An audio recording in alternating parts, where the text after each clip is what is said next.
तो यार इस वीडियो में हम ब्रेक डाउन करेंगे जो आपके आईपीसी का एक सबसे फेवरेट सब्जेक्ट होता है, वो है अकाउंट।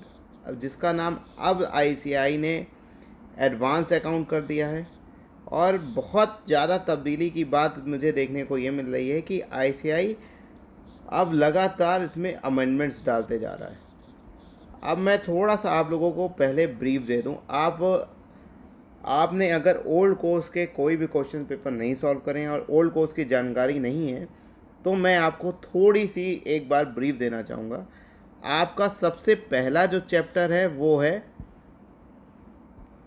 वो आप पढ़ते हो अकाउंटिंग स्टैंडर्ड का, राइट। जो पहले होता था अकाउंटिंग स्टैंडर्ड, वो होता था ग्रुप 1 में अकाउंट के नाम से, फिर ग्रुप 2 में होता था एडवांस अकाउंट के नाम से। ओके, इसमें आता था 25 मार्क्स का और इसमें आता था लगभग 25 से 30 मार्क्स का। अब आईसीआई ने प्रैक्टिकलिटी को बढ़ाने के लिए, मेरी बात समझनी ना, प्रैक्टिकलिटी को बढ़ाने के लिए उन्होंने अकाउंटिंग स्टैंडर्ड को बहुत ज़्यादा तवज्जो दी है। जो ये दोनों हुआ करते थे, इन दोनों को मर्ज कर दिया है। अब आपका जो पेपर है अकाउंट का, अब वो बहुत ज़्यादा डिपेंडेंट हो गया है अकाउंटिंग स्टैंडर्ड के बेसिस पे। ठीक है, अब अकाउंटिंग स्टैंडर्ड कितने हो गए, 1 से लेके 29 तक। 1 से लेके 29 तक मतलब 29 अकाउंटिंग स्टैंडर्ड्स, जो कि पहले हम लोग कितने पढ़ते थे, 10 एएस 10 एएस या 15 एएस 10 एएस, ऐसे करके हम लोग पढ़ते थे। अब हमें 29 अकाउंटिंग स्टैंडर्ड पढ़ने पड़ेंगे। मैं थोड़ा सा और ब्रेक डाउन करना चाहूँगा। 100 मार्क्स का जो पेपर है आपका, ठीक। मुझे नहीं पता, मैं मान के चल रहा हूँ कि आप अगर, पहले मेरी अजम्पशन सुन लो, ये वीडियो आगे बढ़ाने से पहले मेरी अजम्पशन क्या है।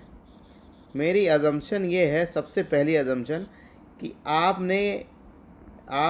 कम रिपीटेटिव अटेम्प्ट देने वाले हो, या अगर ऐसा नहीं है तो आपने अपनी कोचिंग कर ली है।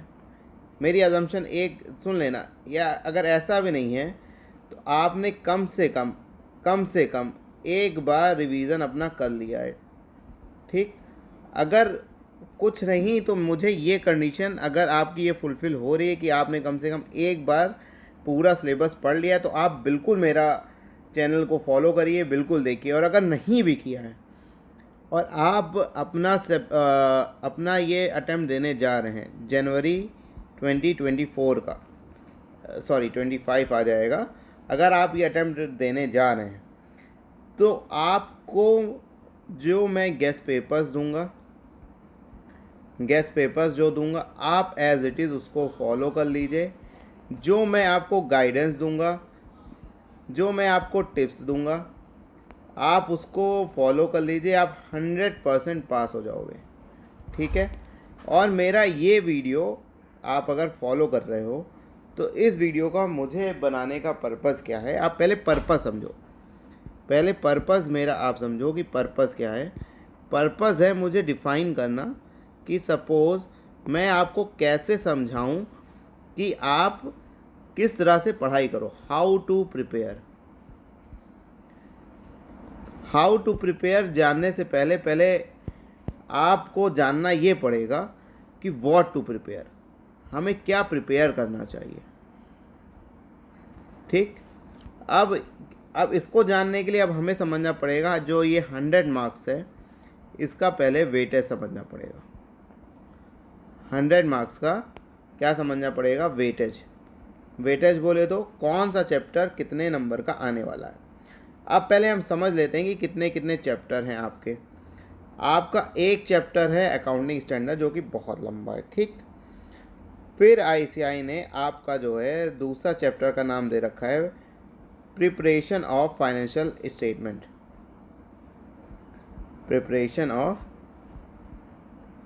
स्टेटमेंट। फिर तीसरा जो आपका है, ये पहले एडवांस अकाउंट में हुआ करता था, बाई बैक ऑफ शेयर। अब इन्होंने एक साथ मर्ज करके इसी को एडवांस अकाउंट का नाम दे दिया है। फिर हुआ करता था आपका अमलगमेशन। ये दोनों में हुआ करता था, अब एक साथ ही मर्ज कर दिया है। फिर हुआ करता था आईआर, पहले आईआर बोले तो इंटरनल रिकंस्ट्रक्शन। पहले क्या हुआ करता था कि फर्स्ट ग्रुप के अकाउंट में होता था ये, और तुक्का चलता था भाई कि अगर अमलगमेशन आया हुआ है तो अगले अगले साल आईआर आएगा, मतलब दोनों में से एक आया करता था। अब की बार क्या आएगा, आपको गेस्ट पेपर मिलेगा, आपको उसमें पूरी चीज़ें बताएंगे। फिर अब आता है ब्रांचेस, ठीक, ब्रांचेस। अब आपको समझना पड़ेगा कि कैसा है वेटेज।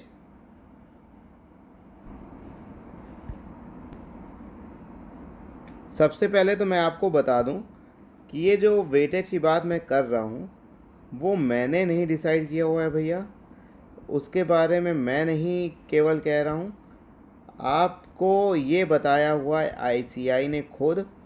अगर आप डीपली फॉलो करते हो आईसीआई की वेबसाइट तो आपको समझ में आ जाएगा, जिसमें आईसीआई ने कहा है कि जो आपके एएस है भाई साहब, इनकी एग्ज़ाम में वेटेज है 55 से लेके 65%। मतलब अगर आपने केवल एएस ही पढ़ डाला, जो आपके पासिंग मार्क्स है 40%, जो कि मैं नहीं मानता हूँ, मैं इसको मान के चलता हूँ 50%। और अगर आपको पासिंग परसेंटेज बढ़ाना है, अपना पास होने के चांसेस बढ़ाने हैं, तो एएस में अच्छा स्कोर करना पड़ेगा। एएस में आपको 65 में तो 65 मिल नहीं जाएंगे, आप कितना भी अच्छा करके आओगे, 65 मार्क्स का पेपर आया हुआ है तो आईसीआई बहुत ज़्यादा आपको देगा, तो 40 से 45 नंबर, उससे ऊपर नहीं देगा। तो चलो मान के चलते हैं 55% आपका 55% से 65% मैं मान के चल रहा हूँ कि 60 मार्क्स का मोटा मोटा आएगा, 60 मार्क्स का आना है। अब ये जो खेल ये खेलूँगा मैं आपको, मैं बता रहा हूँ, इसके जो गेस्ट पेपर दूंगा, आप अगर उसको फॉलो कर लेते हो बहुत फ़ायदा होगा। अब उसमें मैं इम्पॉर्टेंट एएस बताऊंगा कि जिनके आने की, किन किन एएस के आने की संभावनाएं ज़्यादा हैं on the basis of past analysis, ठीक है। अब फिर दूसरा वेटेज आप समझते हैं कि अब इसके बाद मैं ऑर्डर बताऊंगा आपको, आप ध्यान रखना कि किस ऑर्डर में आपको अकाउंटिंग स्टैंडर्ड पढ़ना है। फिर उसके बाद कंपनीज अकाउंट आता है, कंपनीज अकाउंट आता है, ठीक। अब कंपनीज अकाउंट में क्या क्या आता है मैं आपको बता दूं। इसमें फिर जो मैंने आपको बताया, अमलगमेशन, आईआर, और फिर उसके बाद आपका जो है प्रिपरेशन ऑफ फाइनेंशियल स्टेटमेंट।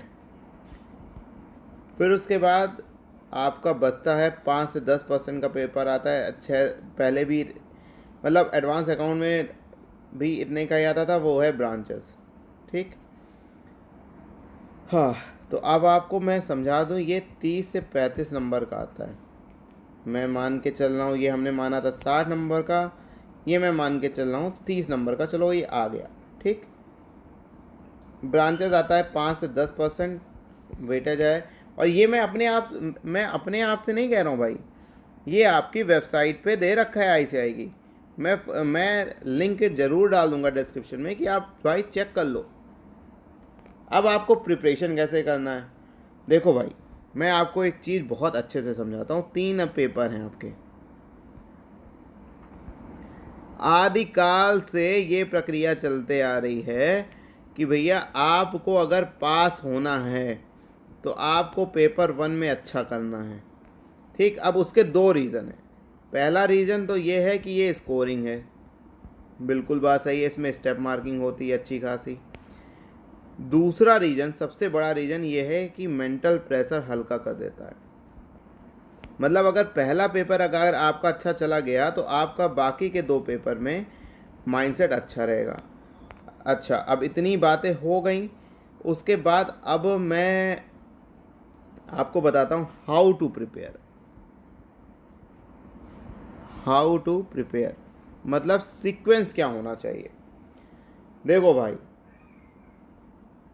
अब आप सोच रहे होगे कि भैया एएस को आप सबसे पहले पढ़ने को बोलोगे क्योंकि सबसे ज़्यादा मार्क्स का है, ठीक। लेकिन ऐसा बिल्कुल नहीं है मेरे भाई। क्यों? क्योंकि ये 55 से 65 ज़रूर करता है, लेकिन ये बहुत लंबा है। और जो हमारा माइंड है वो अगर लगातार एक ही चैप्टर को लगातार आप पढ़ते जाओगे तो आप बोर होने लग जाओगे।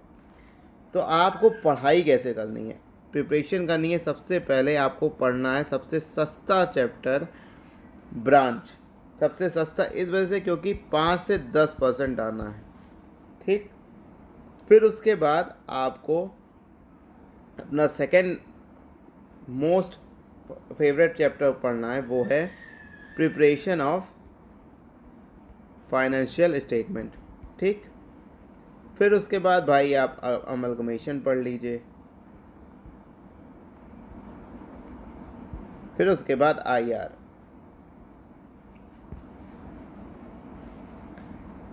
अब अकाउंटिंग स्टैंडर्ड 5वें पे अकाउंटिंग स्टैंडर्ड्स। और भाई एक चीज़ और सुनो, अकाउंटिंग स्टैंडर्ड्स को भी पढ़ने की कला है मेरे दोस्त। पढ़ने की कला मतलब ऐसे थोड़ी पढ़ना है कि 1 2 3 4 5 आप हर एएस को पढ़ते चले जाओ, 6 7 8 9, ना ना ना ना ना। अगर आप ऐसे पढ़ोगे तो भैया आप केवल रट्टा मारते रह जाओगे, आपको सीक्वेंस नहीं समझ में आएगा कि कैसे क्या हो रहा है। तो ये मैं आपको पढ़ाऊँगा अगले वीडियो में, how to prepare AS for advance account, अगले वीडियो में। बस शर्त ये है भाई, एक लाइक ज़रूर कर देना इस वीडियो पे। चलिए मिलते हैं दोस्तों अगली वीडियो में।